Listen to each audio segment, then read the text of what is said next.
Good. So welcome everybody, and I believe most of you either heard or joined us. Can you hear me okay? By the way, you can write on the chat if all is good. Yes, okay. Hi, Patrick. Yes.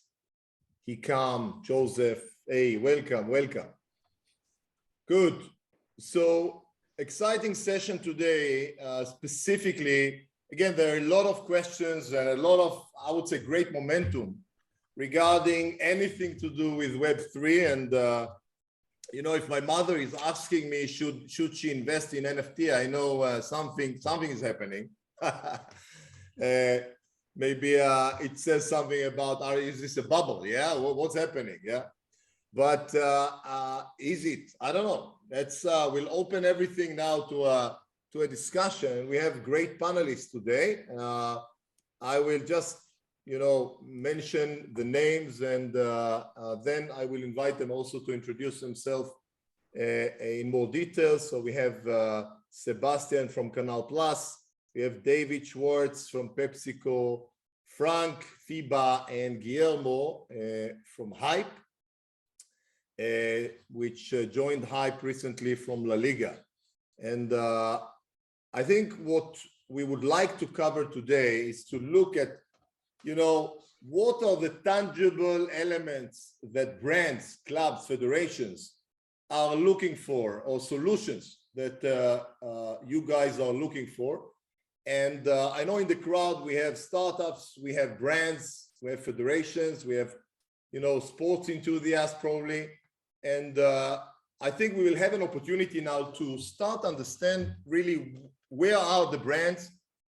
Are they really sitting on the fence waiting for something to happen? Are they really taking you know, forward steps to implement some new technologies? And I would hope that by the end of this session, we all will understand a little bit more where we are in this new crazy world, shall I say.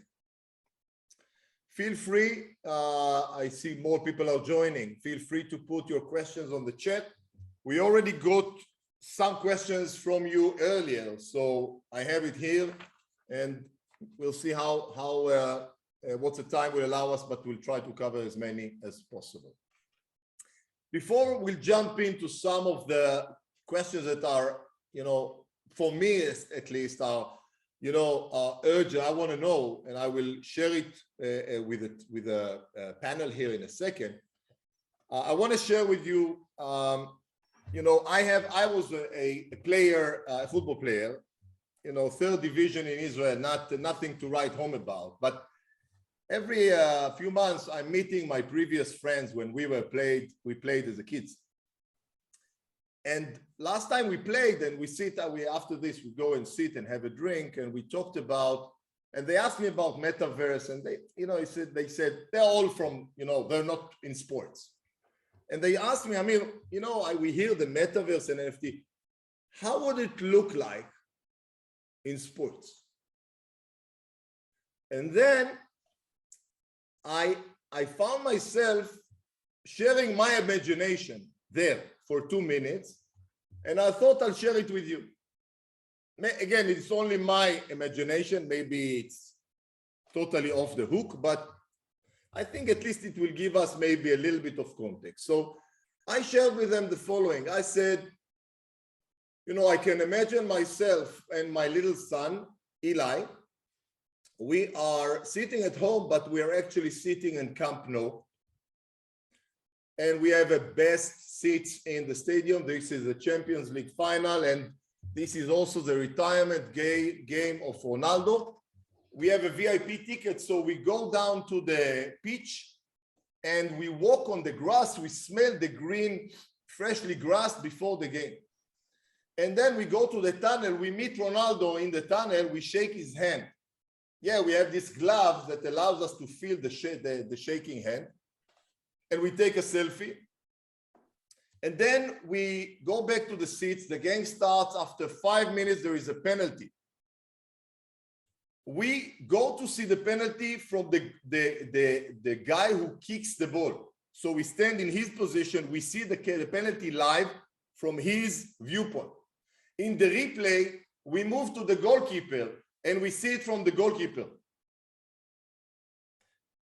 Around lunchtime, we are getting our food, which is a branded food with the teams, you know, we love. And also I've invited my father, he's now celebrating 90 years old. So I've invited him to join us. He's sitting near me from his home. And in the halftime, we are seeing Leonard Cohen live show. Don't ask me how Leonard Cohen live show, but they brought him in. I don't know how. Then my son apparently is watching Eminem. He's sitting near me, but he's watching live in the stadium Eminem. Different event with his friends. Towards the end of the game, the speaker, the announcer is saying, congratulations, we just marked a record, world record. 77 million people were in the stadium simultaneously. In the end, we get to do like a draw where everybody is putting something on the draw. We can edit like a pixel, and it's something for peace. And this is being sold to all the guests, all the people in the stadium as an NFT. And all the profits are going to the war refugees, whatever war it will be. I hope not. And then, as we are finishing everything, my son just got to know a guy from Lebanon, so he's got friends with them, and he's inviting them to come to us to the next game in the Madison Square Garden, which is starting in few minutes.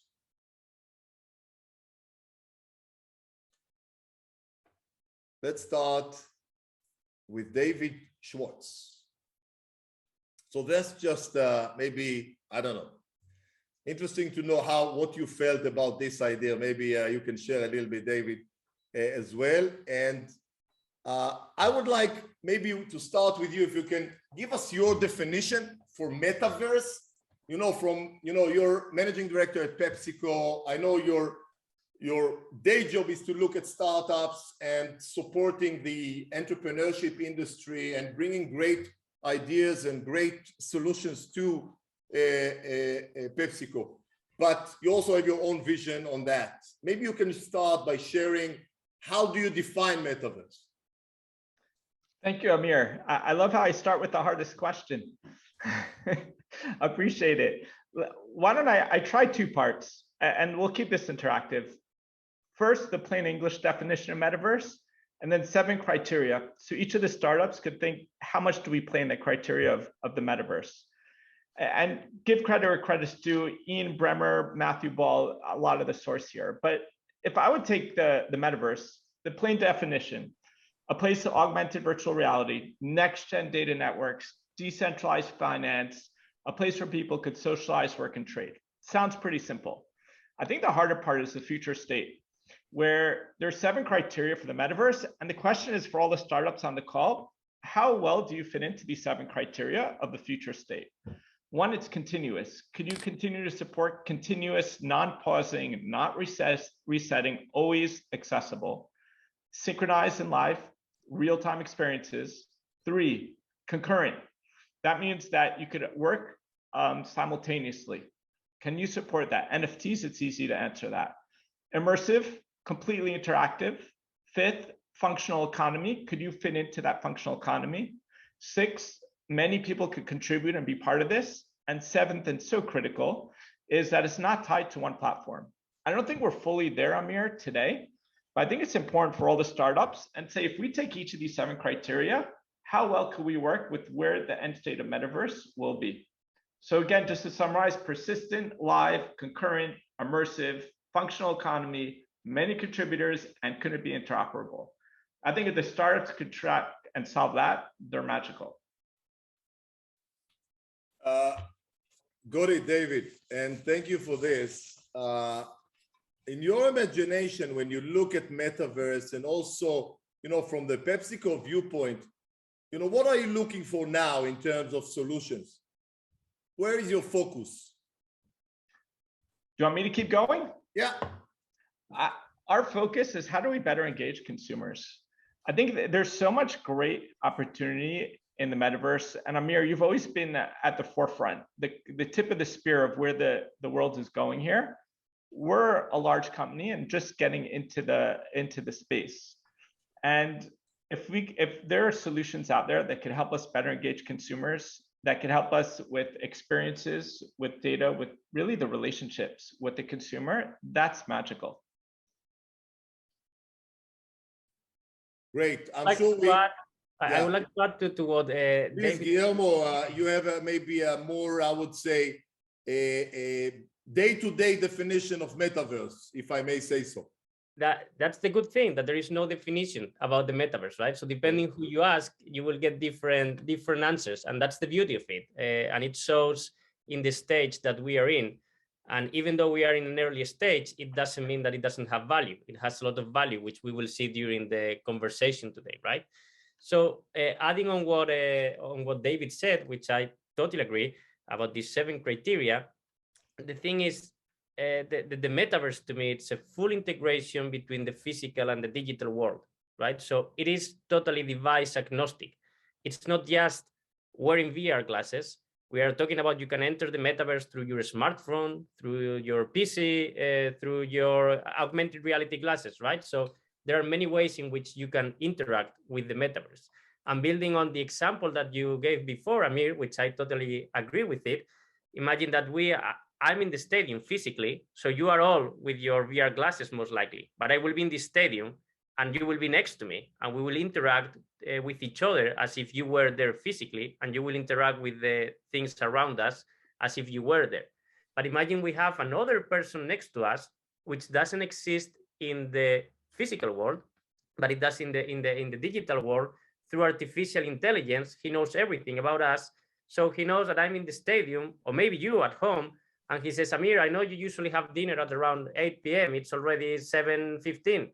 How about if you have some lunch, and with your glasses, augmented reality, it will display here your favorite restaurants or menus, and with your eyes or with your fingers in the sky, in the air, you just select whatever you want, and you will get it, right? And depending who we are, this artificial intelligence avatar will give us different information live during the game. So there are many ways in which we can enter the metaverse. Great. Now that I think we've put, I would say, the definitions and the context, and before diving in a little bit and getting Frank and Sebastian into the conversation as well, to get our crowd interactive, we have, I want to ask you 2 simple questions, and I will ask Daniel just to do a pop-up where you can see the question in front of you in a second. Very simple. Which do you think will attract more engagement from fans? More engagement. Would it be NFTs, VR, AR, or metaverse experience? Just press one of them. NFTs, AR, VR, metaverse. All right, and there is another question coming up, Daniel. Take another minute to finalize this.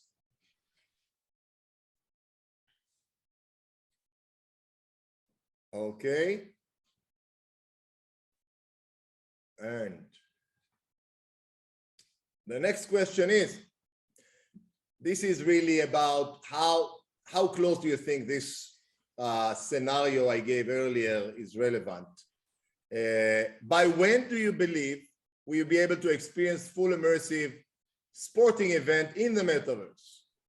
Currently happening, less than 2 years, 2 to 5 years from now, more than 5 years. Please press 1. Let's see, probably most of the people here are going to go for the first 2, but maybe I'm wrong. Let's see. .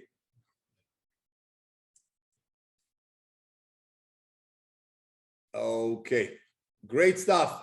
Later on in this session, the Hype team will provide us with the results, the outcomes. So, Frank, I want to talk to you a little bit about, from FIBA, I know you're investing a lot of time and resources in innovation, and for many years.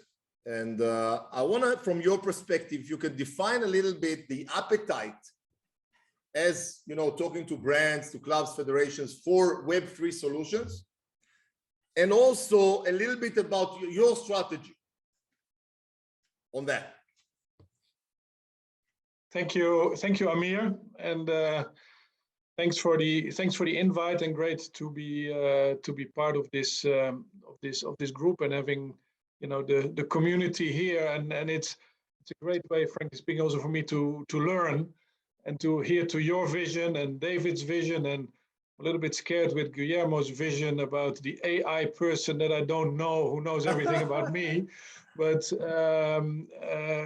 it is correct that relatively speaking, for the size of FIBA, we try to keep a finger on the pulse of the development and to be where we can, to be a step ahead.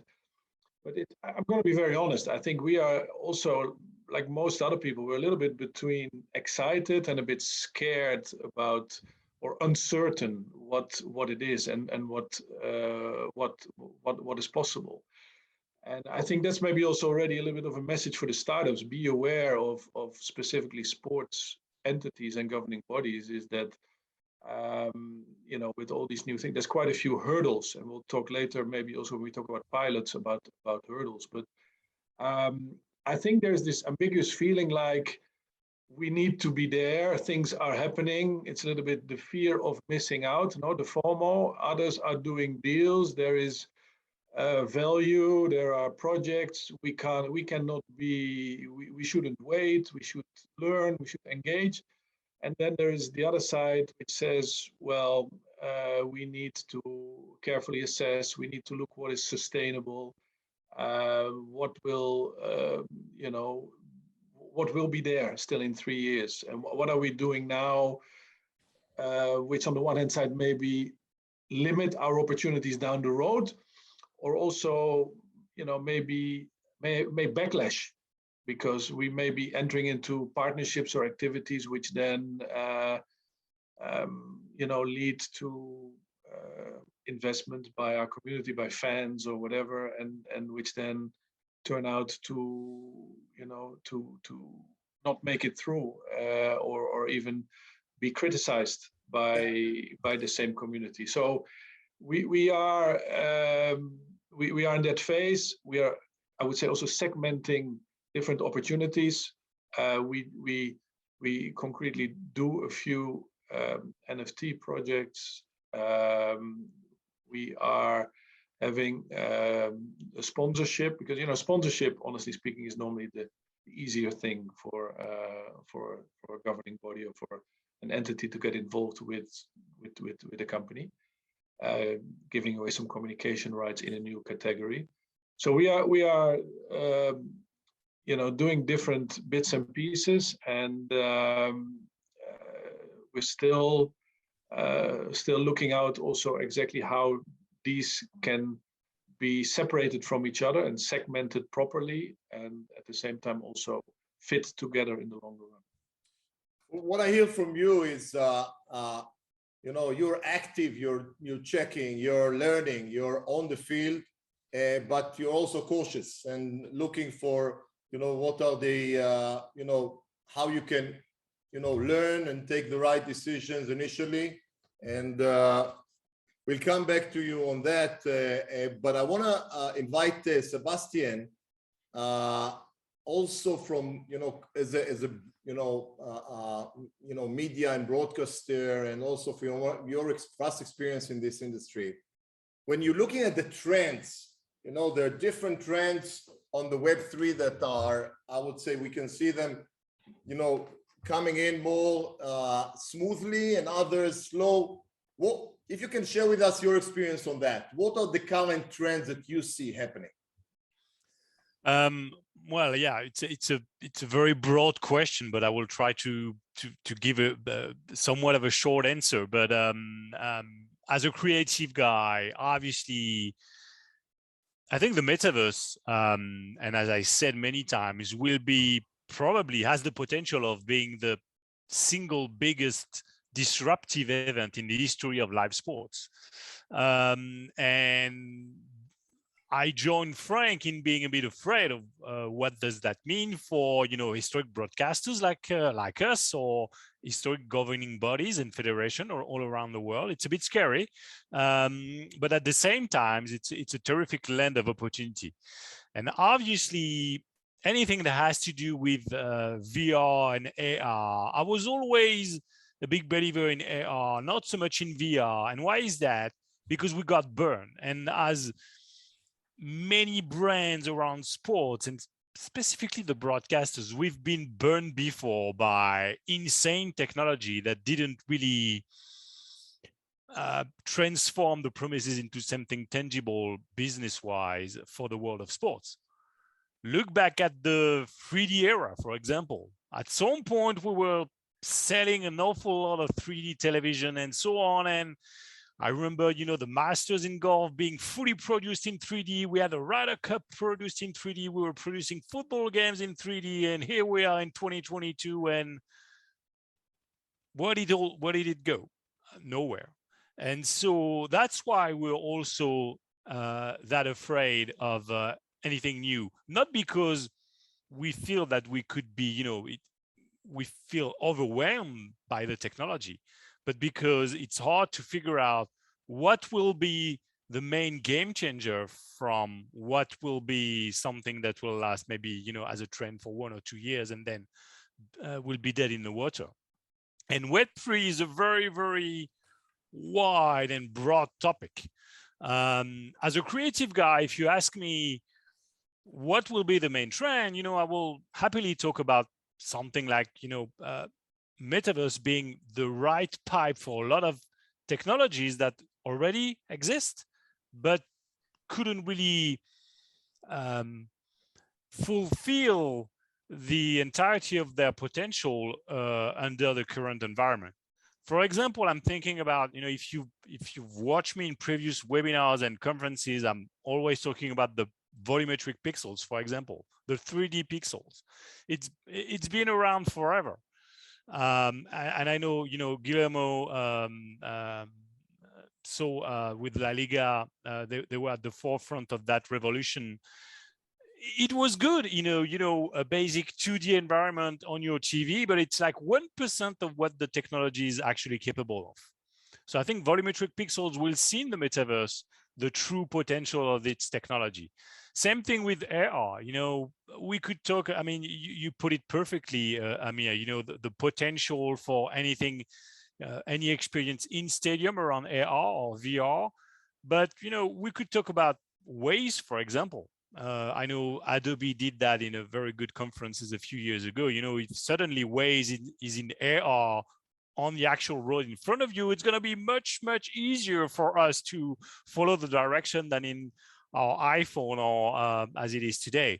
So there's a lot of potential in sports with AR to improve engagement and in-stadium experience. So I see that as a huge trend as well. But, since we are in a business, and if you look at what happened last week with Netflix announcing a loss of subscribers, they're now going to be fighting code sharing. In sports, we always fighting, the live sports piracy and so on.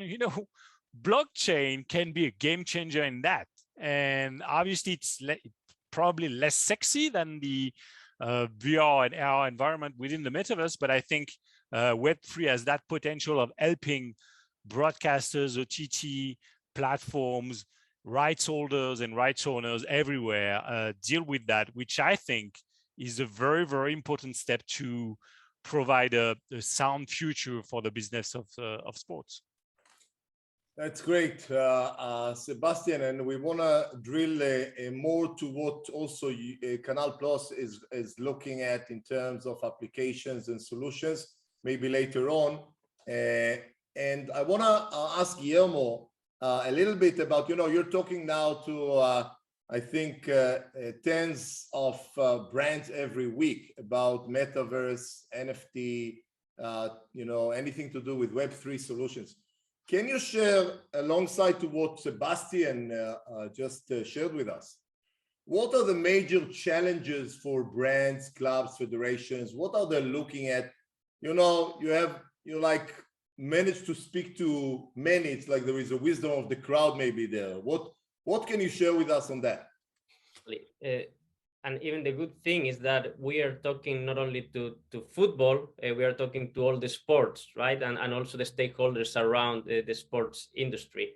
And it's interesting to see how, I would say, more than 95% agree on the same things. And it's similar to what Frank said before, right? They all want to get in. They just don't know how and how they can get the best out of the experience with the metaverse. I would say there are two main things that they are looking for. One is the revenue stream, so how they can use all this Web3, the metaverse, how they can use it as a new revenue stream. And the second one is how I can use it in order to engage with my fans and to make them more loyal, right?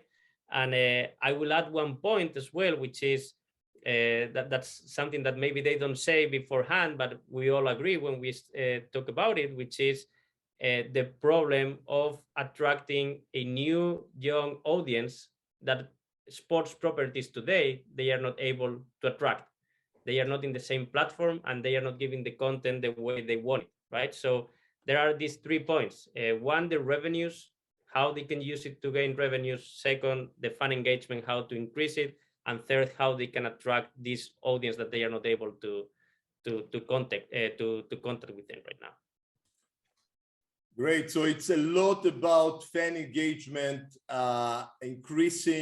creating new opportunities with loyalty, with fans, with interactions, with gamification, and this is where it's heading. And I think, when talking about the Web3, I think the idea is to move from watching something on the screen to being in it. And, we bought a couple of Oculuses here, and it's, when you put it on and you get the right experience, it's really, when you go from the theoretical, people talking about, when you actually in that and you sit there and you watch it, it's really something that is very, very strong. And this is why, the attraction, especially to the young generation, our kids, which are there already, anything else, just watching on the screen, it's, what do you want? Yeah. So now, Frank and what Guillermo said, and Frank, I think, and this is the feedback we get from a lot of brands that, they would like to do something, but they would like to do it in a manner that doesn't put them in any kind of too much risk. And I want to take a couple of minutes because I know some of the audiences we have today are startups and great startups on the Web3. And I want to take just a few minutes here to share the opportunity and to talk about the fact that these are the brands that we already registered. What we've done is we've invited as hype. We've invited the brands, the clubs, the federations to come to watch the startups pitching in the Web3. And the topics were divided for 5 topics. So you can see here, the fans around engagement and loyal, the monetization part, brand awareness, new commerce solutions, and the physical and the digital world. And we've created sessions for that. And I know some of the fans, the startups here already filled up the process and started and fill up the forms, because one of the things that brands are looking from us is to funnel and identify and screen the best startups. So the invitation, and I will ask the team here to put the again, the form for the first stage of the application. Daniel, if you can put it on the, yeah, I think you can see it now. Please, if you're a startup and you want to be part of that, fill it in. Once you fill it, you will get a second stage application after a day or so. And then if you're successful, you're going to be invited for the onboarding session that is happening on Thursday. This Thursday, we're going to do the onboarding session, which will allow the startups, the winning startups, to pitch, to present to the biggest brands in the world of sports. And just to show you some of the brands that are part of the Hype ecosystem. And also here, those brands already registered for those sessions. We have about 93 brands already registered to hear you pitching. It's not an idea, it's already happening. And the industry now is looking for specific vehicles which will help them take the right decision. So if you're a startup there, take 2 minutes now. During the call, it will take you not 2 minutes, it will take you 30 seconds. Fill up the form and allow yourself to pitch to those brands.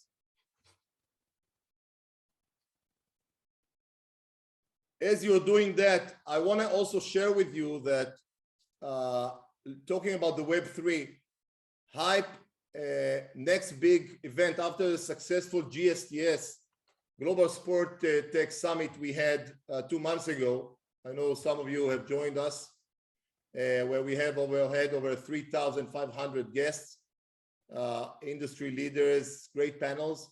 We are doing alongside the World Cup coming up in Qatar, the Sports Metaverse Week, like the Fashion Week, with the biggest brands. And this, again, will allow our partners, the brands, the clubs, federations, to have first glance at an experience just for 1 week. So you don't need to commit now for a full 3 years Metaverse platform.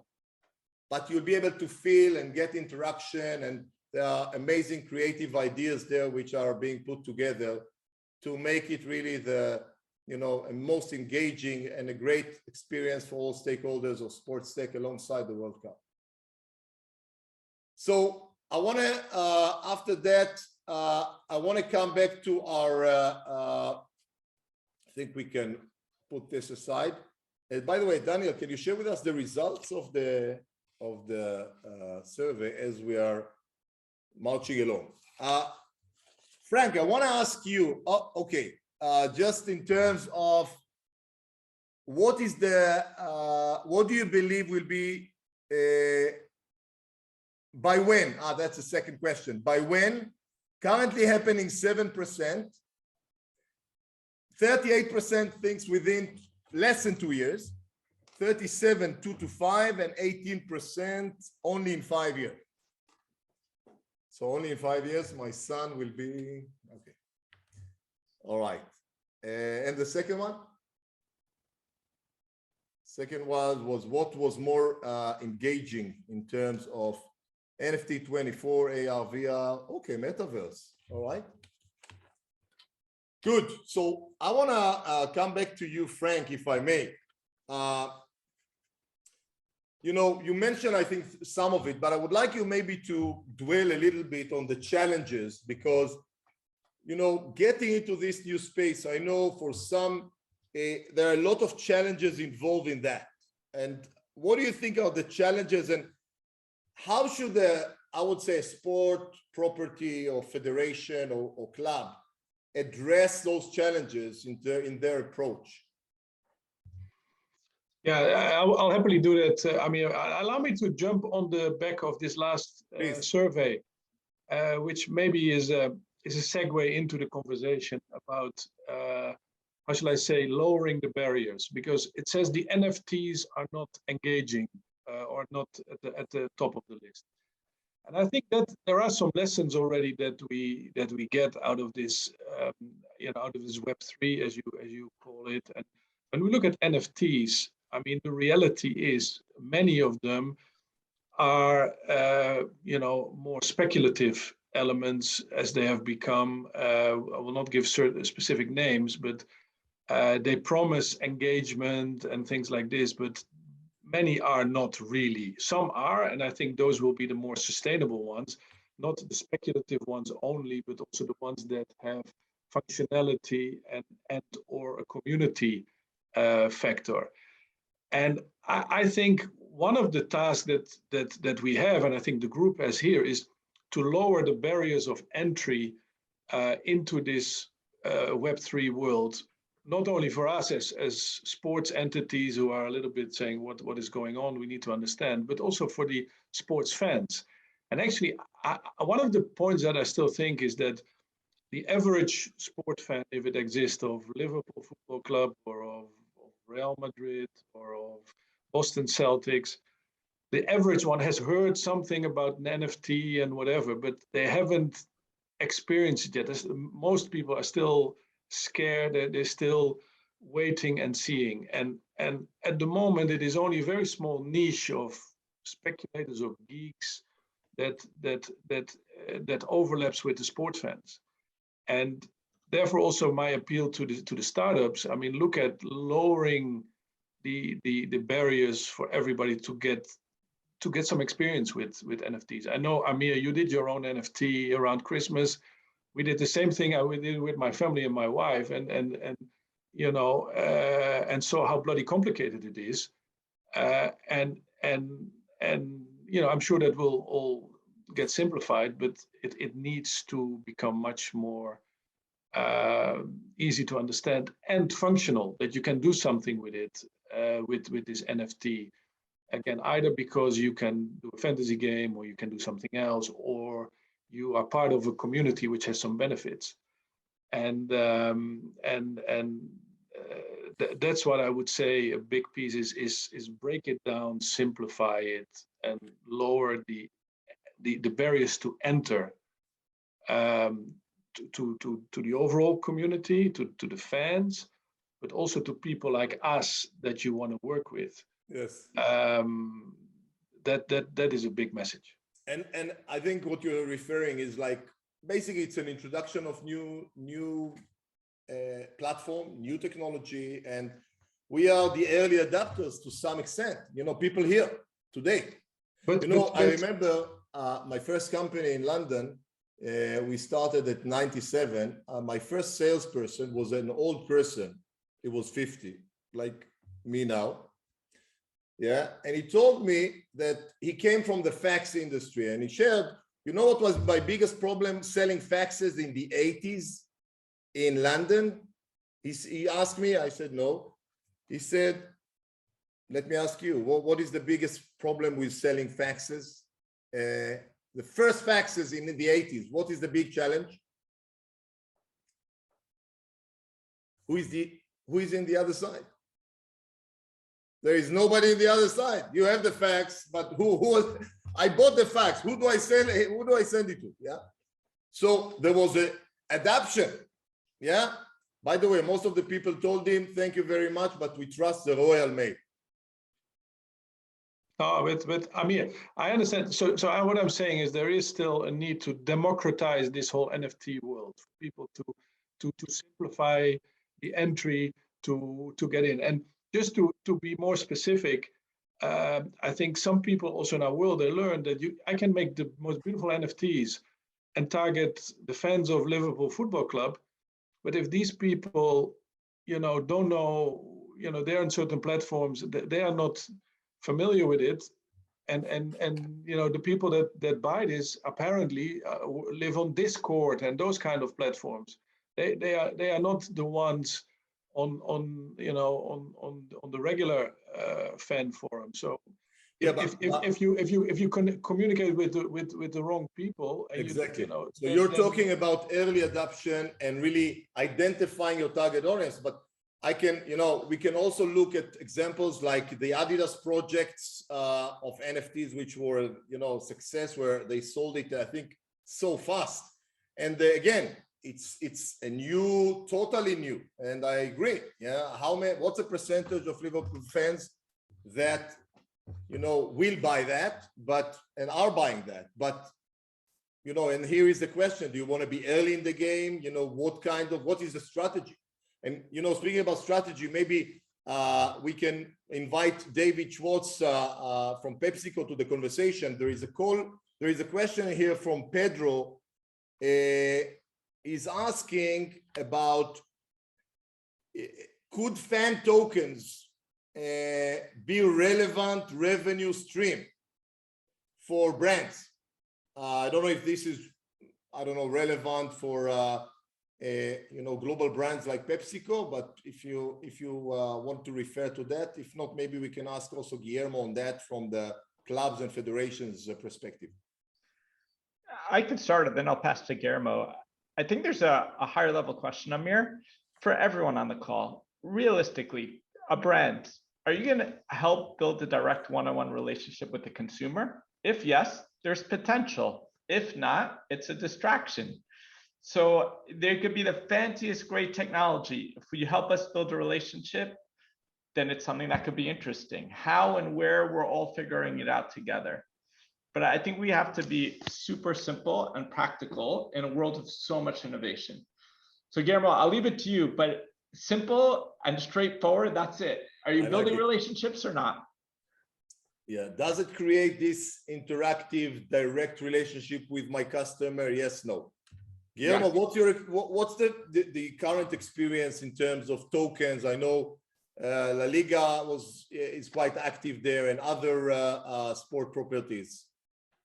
So today, the fan tokens, and I think Frank briefly mentioned it without saying any name. I'm not going to say any name about any company either, but briefly mentioned about it. I think right now, the people who hold the fan tokens are for speculative reasons and not for the value that you can get with the fan token itself. And I actually talked to different clubs who has fan tokens, and they told me that, right? They know who this situation. What is the problem there? And it's always the value that you attach to the NFT or to the token. So if you say that you are going to make decisions in the club, that's something that you have to fulfill. And today, it's not something that you are fulfilling. And it's not going to happen in the short term. And I don't know if it's ever going to happen. So you as a fan, at least now in the very beginning, you will not make any decision on if you are going to hire or fire a coach, or if you are going to pay X amount of money to a player or not. And this is the type of decisions that maybe you as a fan think that you are going to make with these NFTs, as it is the way it's been sold, right? However, the decisions that you are usually making is whether they are going to play one song or another when your club scores a goal, right? So here with fan tokens, we have to be very clear on what it is the value. And right now, there is no much problem because the people holding these fan tokens are not fans, are people who buy it to sell it for a higher price. But when these people sell it and fans are the ones holding it, there could be a problem because they are expecting something that they are not getting, at least today. Hopefully, with the time, both, not only the company doing the fan token, but the club itself also has to change the mentality. And that this is related to what Frank said before. It's also, sorry, to this question about the revenue. The problem is that these companies come with a lot of money and they go to a club and they give a lot of money just for the fan token or whatever it is. And they focus on the revenue, but they don't focus on the fan engagement side, and they don't focus on the value attached to the token. So they just get it because they get X amount of millions in one day, because it's kind of easy right now. So what you're saying, if I understand right, I think David and Frank applies there as well, that there is a lot of money available in the market. Those companies raising money, they are giving it to the sports properties to get the rights to do the tokens, but there is not enough focus on the value and the direct one-on-one engagement, as David mentioned earlier, yeah? And the reason it's very clear, you as a club, you care on what happens on the weekend. And if you need to keep Cristiano Ronaldo for the year after, or Messi or whoever, and you don't have the money, and a company comes and say, hey, I'm going to give you 2 million euros in one day, it's difficult to say no from a club's perspective. However, from a fan perspective, there is a misalignment there. Interesting. Sebastian, before you're getting asleep there in Paris, just sorry. You mentioned earlier that you're in the last few years engaging in technologies and deep technologies, there was some disappointment also. Not all the you know, technologies you mentioned, 3Ds, did materialize to become something, you know, real. You know, now that you're looking at the future also from your perspective, yeah, and looking at startups, what is, and let's be very tangible here. There are startups here which have great solutions. They want to offer it to broadcasters. They want to change the world. How can they offer it to you? Are you still open for that? Or your, you know, what's the process of getting in front of somebody like you? Well, I should say that the first thing that needs to be done is do your homework. Because obviously if you start, you know, if you're sending like your generic email messaging to everyone in the business with the same, you know, type of generic message and hoping to do business, yeah, you might get a few, but it's not gonna, I don't think it's gonna work. You know, what you need to do is really try to understand how the business is functioning. What are the particularities of that broadcasters compared to that other broadcasters? For example, I'm going to give you a very simple example. I get like 10 emails a week probably of people trying to sell me a video player. Turns out Canal Plus is one of the few companies worldwide to have its own video player. So I'm not looking to change things that we've spent years in developing to, you know, acquire a new type of video player. Another thing, we don't do SDK integration at all at Canal Plus. We have a huge app that is now going to be multi-territory. It's not like we want to put, you know, other types of code around or other that main app. So we want to control the code and we want to only work through APIs. Yet I get 10 emails per week of people trying to sell me stuff that are working through SDK. So you really need to do a bit of homework and trying to find the angles where you can help on specific project, tangible project, help the business of a company like the ones that I'm working for. And that's very important. That's, you know, beyond the Web3 topic here, but it's very, very important for startups to understand that and not trying to, you know, push down my throat the same project that you've tried to sell everywhere. That's very, very important. In terms of Web3 element, I think, I mean, and it's been said by Frank and David and so on, it really needs to be something that can be used, you know, in the next 2 years. I mean, we've seen the poll here is that we know that it's going to take time. You know, we were talking about adoption. You know, video games, it took like 30 years to really it becoming mainstream. You know, I thought it was mainstream when I was playing my Mega Drive in the 1990s. Turns out I was. Well, you were a nerd. Yeah, exactly. I was among those nerdy kids playing those video games. It wasn't mainstream at all. Now FIFA is the biggest selling cultural good in France, and it's been the case for the past 5 or 6 years. So it's huge. It's mainstream. It wasn't mainstream 20 years ago. So it's going to take time, not for the technology to be there, for it to exist and have some potential, but it's going to take a lot of time for it to be, you know, mainstream and to have a mass adoption around it. So you have to be realistic and offer a tangible solution for a company like me, maybe around a specific event. You have a specific solution tailored to a specific event that we own. Another thing that you need to do if you are offering services to a company, look what type of rights do we have. I mean, sometimes I get, you know, if you're trying to sell me something for the next French Open in tennis that we do not broadcast, it's not going to be of much help to me. So, you know, you need to do some basic work before trying to sell us stuff. But yeah, I mean, you need to have a specific project that is solving a specific issue that we are having right now or in the next 1 or 2 years with a realistic chance of implementation, which I think is also key. If you come to me and say, yeah, you know, I've looked at your OTT app, we think we can do better, let's get rid of that and do it a completely different way.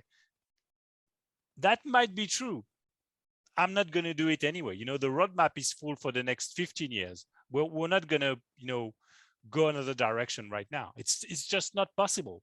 But if you come to me and say, you know, I see you have rugby, I have a specific solution tailored towards rugby, where I see that you have the exclusive rights. So you could do, you know, stuff around, you know, Web3 blockchain or NFT environment. It looks like a realistic possibility. I've looked at how you are operating your OTT app. I think there's something to be done here.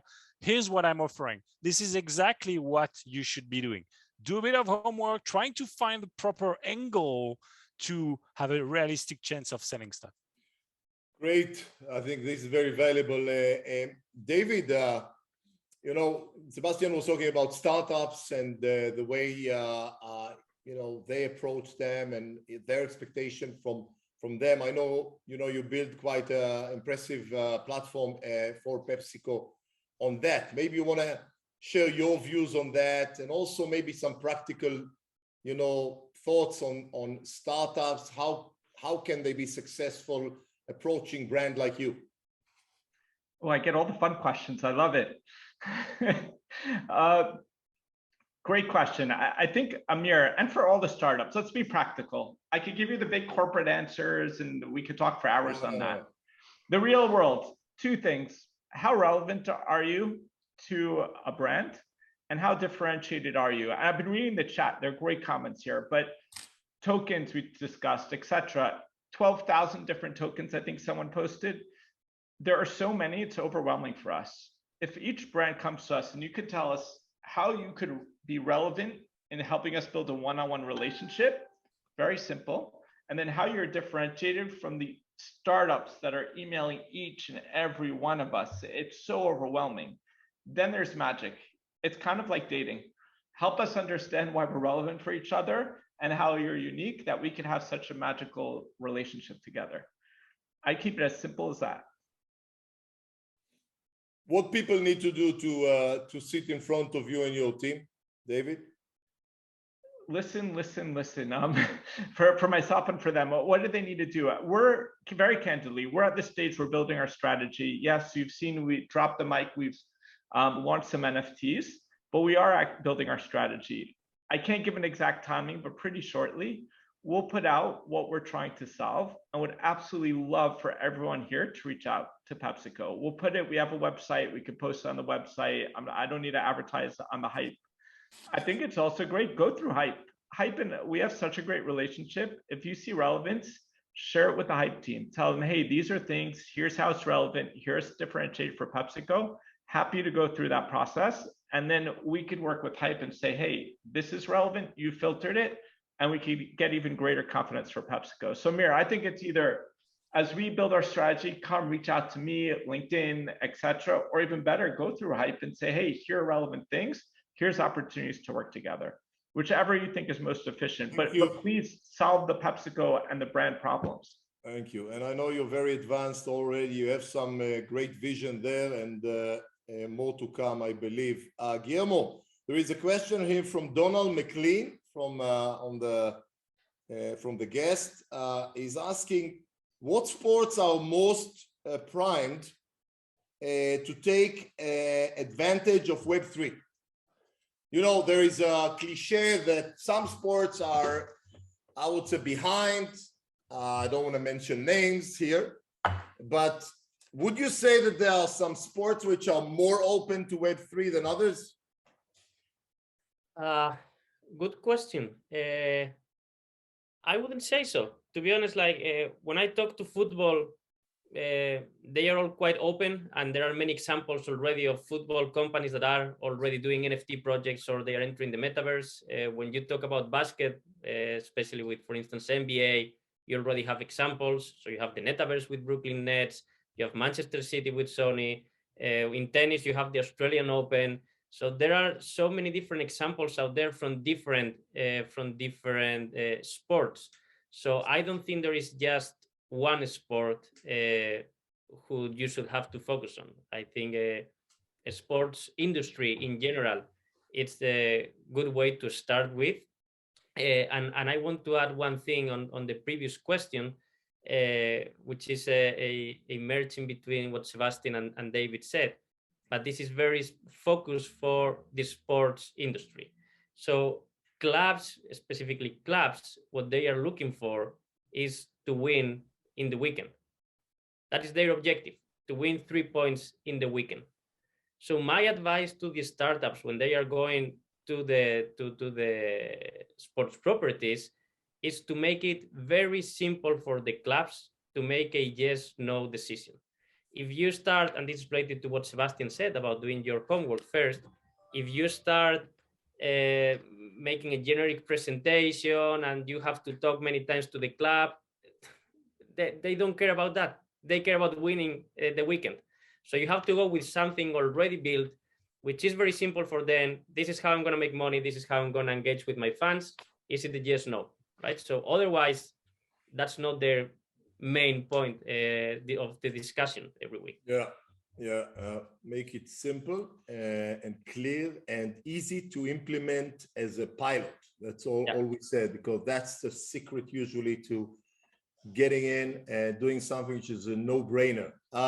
Frank, I want to ask you about impacting the community. And there is a specific question here about how sports can impact the local communities by Rory. But I know you've done projects also in other different places in the world as a global organization, also in China. And also, from, if I may,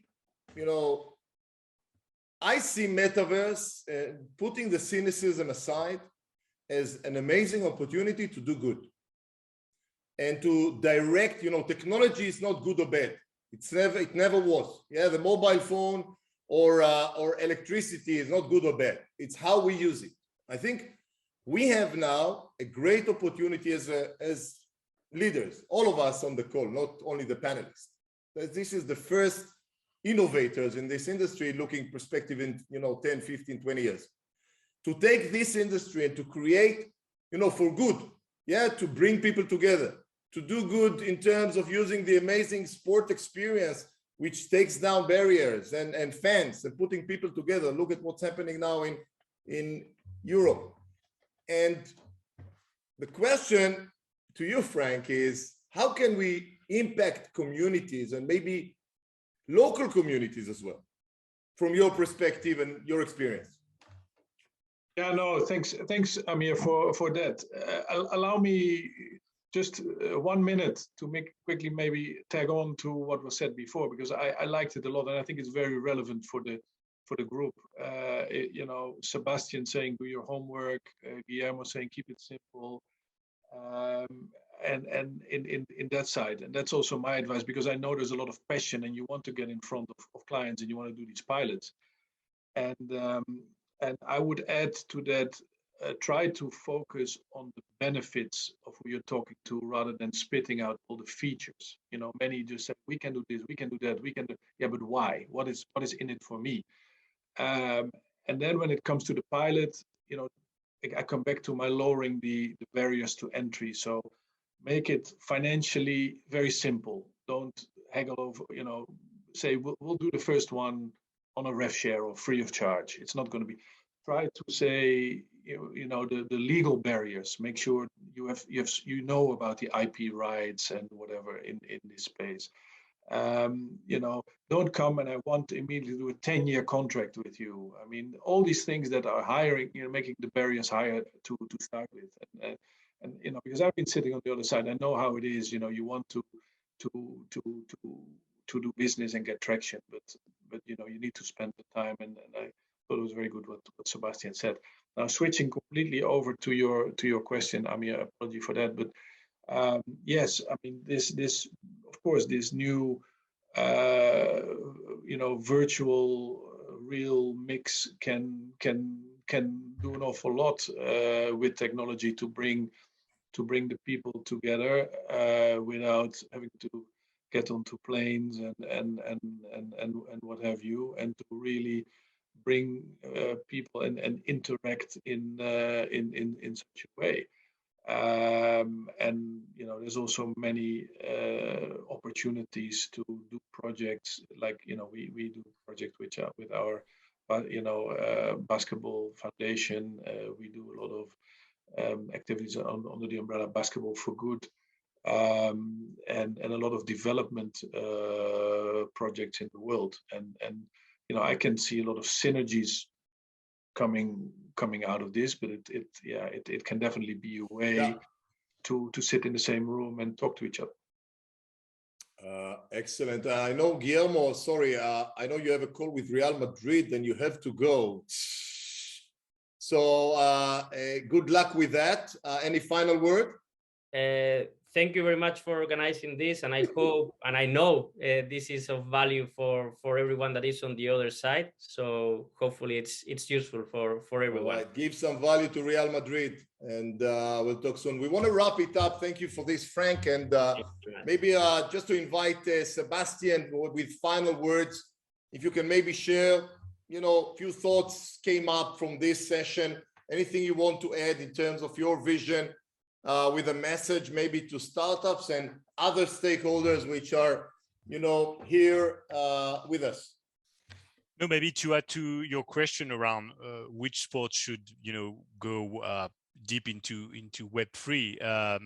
You look what happened with Formula One this year. They changed completely the rules and regulations, and suddenly Mercedes, which was very good, now they are not so good, and Ferrari, which was quite bad, now is suddenly very good. That's what happened when there is a disruption. In that case, that was the change in rules and regulation by the Formula One management. So, a Web3 is a huge disruption in the world of sports. It could be a terrific opportunity for lesser tier sports to really jump on board that and use that as a terrific accelerator for their growth. We've seen that. We are talking about Web3. We kind of seen that with Web2. It helped a lot smaller sports like surfing or triathlon, which suddenly had an open, link towards their consumer by using social media heavily and grow their sports that way. So I think it's a terrific opportunity for smaller sports to really jump that, because the leaders in the world of sports will be much more, wary of what could happen. And so, for them, there's no, in my opinion, there's no hesitation. It's a terrific land of opportunity, and they should, try as much as they can. So that's my word for disruption is an opportunity for people that are willing to stand up and go for it, whether you are a brand, whether you are a third-tier brand, or whether you're a startup or investor. Absolutely, because we were talking about mass adoption, but the thing that we are, I guess, everybody's trying to do is talk to the future generation, the younger demographics. That's a huge, obviously, challenge for brands like us. We are a historic pay TV operator. We had to switch over and transform into a platform. We need to absolutely, find the future of our customers for the next 10 to 20 years. And obviously, if you're a sports where, you don't have as many fans as bigger sports like basketball or football or so on, Web3 could be a huge opportunity for you to work with startups, work with, Web3, Metaverse, NFT startups, and say, yeah, you know what? We are willing to work with you guys, to try new stuff, to go deep into that world. And that could be a terrific accelerator. So it's really for them. The opportunity is way bigger than the risk involved if you are starting from way down. You can only go up. And it's we've talked a lot about, being the leaders and how we're going to be, we're going to go, but we are probably not going to be the early adopters in there. But smaller tier sports, they should go deep. They should go fast into that new environment for sure. Absolutely. I love it. I saw, when you talked, I saw he who dares wins in my mind. Frank, obviously you don't need anybody. You have a captive audience around the world. No, joking. So what's your final takings? No, I like what Sebastian said. I would just add that when the disruption is around, it's not only maybe an opportunity for let's say, challenger sports to bigger sports, but it can also be for challengers within sports.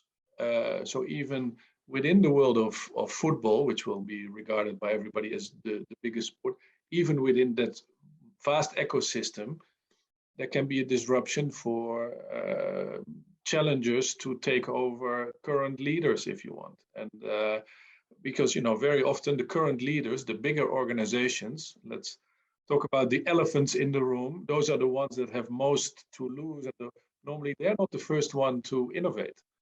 And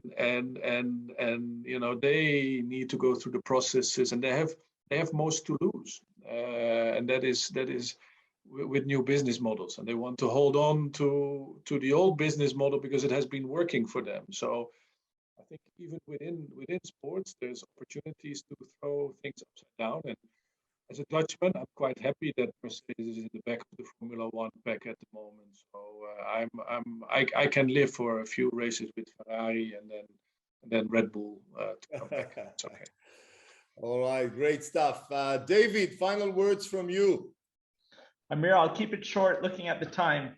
I think Sebastian and Frank said it so well. If I summarize today, for startups, keep true to what the future definition is in the 7 areas of what the metaverse is.